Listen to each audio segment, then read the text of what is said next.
With me now is Kat Rendek from All Things Food. So welcome to the show, Kat. Thank you. Thanks for having me. Yeah, it's great to have you on. So now Earth Day is coming up, and you're here to talk about food waste. And well, clearly that's associated to Earth. It's where we get all of our food from. So I just wanted to start by reading just a fact and have you talk me through this, because I don't really understand everything when it comes to food waste.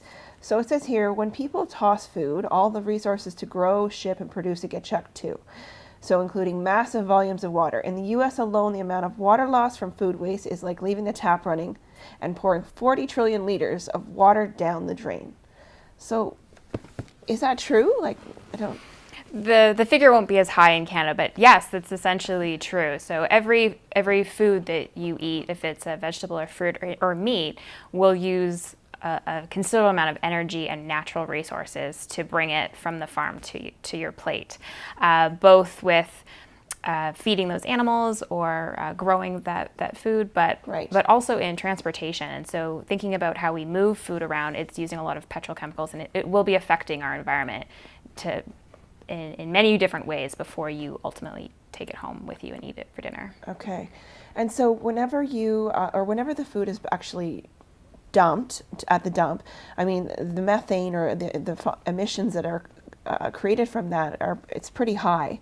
Definitely. So there's a lot of methane, CO2 gases that are created throughout the food system. But one of the biggest sources is actually as food is in a dump and not decomposing, because it's generally wrapped in plastic. We put most of our garbage in plastic, and so it's creating a closed circuit anaerobic system. Right.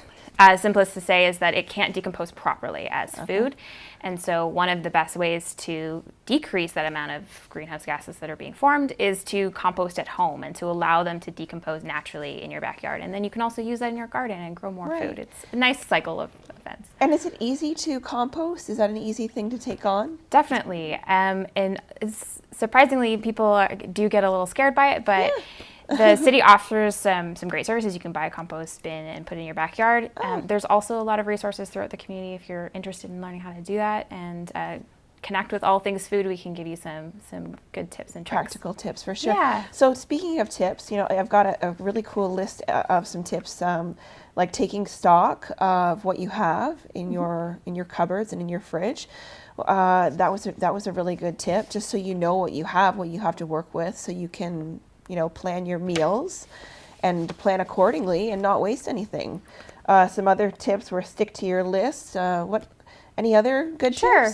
So one piece, in addition to all the waste that happens getting the food to your table, a quarter of food is wasted in Canada. So when you buy food at the store, you are statistically going to throw away a quarter of what you buy. So there's a lot of wasted, both income, but food in general. And so we would love for people to start saving food in different ways, preserving, dehydrating food, making sure that they're freezing it, planning their meals so that they're not buying too much, eating only what you make, and putting things away for leftovers. All that really simple stuff, but it does limit the amount of food waste that you ultimately put in your garbage bin at the end of the week. Right. So I mean, like, just another. We were talking earlier, and I was surprised, and I didn't even. I've bought herbs before, fresh herbs, but I often stay away from buying fresh herbs because I feel like I'm going to waste them. And so, what can you do to preserve your fresh herbs? Yeah, that's an easy one. So dehydrating your herbs. So you use your fresh herbs, what you're going to use, and whatever's left, you wash them, you tie a piece of string, and you hang it up to dry. It'll take roughly a week to dry, and then you can take that down and put it into a storage container, and it'll last for a year. You can also put it in the freezer if you don't have room in your cupboards. Okay. So you mentioned dehydrating, freezing. If something looks like it's going to be going bad, or you just won't be able to eat it, you could freeze it.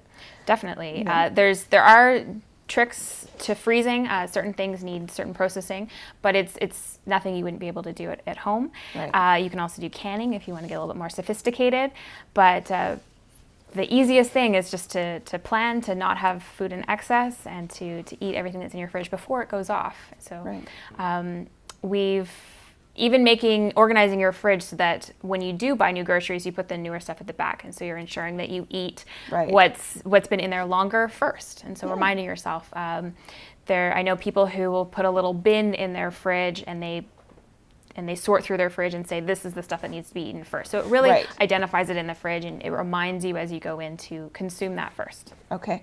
So a little emergency, or not emergency, but like a section where you know you need to eat that stuff. Yes. Yeah. Well, Kat, it was awesome having you on and just talking about some practical tips. Sure.